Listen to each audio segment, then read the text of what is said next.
मोठा काटा मिनिट काटा आहे बरोबर. आता तो 12 वर आहे. तो जेव्हा फिरून पूर्ण गोल राऊंड करून असा परत 12 वर येईल तेव्हा 1 हॉवर काय होईल 1 हॉवर. मग नंतर आपण बघतो 1 हॉवर मध्ये किती मिनिट्स म्हणजे कसे मोजायचे. हे प्रत्येक डॉट दिसतात ना त्या प्रत्येक ठिकाणी 5-5 सेकंद असतात.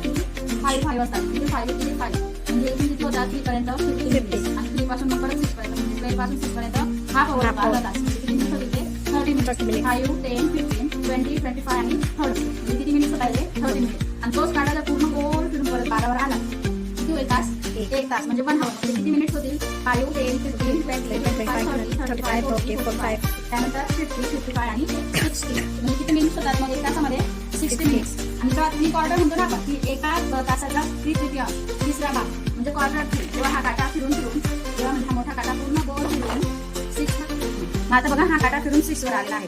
तो नंतर जेव्हा अजून फिरून 9 वर येतो म्हणजे 12 वरून 3 पर्यंत 3 पासून 6 पर्यंत 6 पासून 9 पर्यंत जेव्हा 12 वरून फिरून 9 पर्यंत येतो तेव्हा हा कोणता भाग तयार होतो हा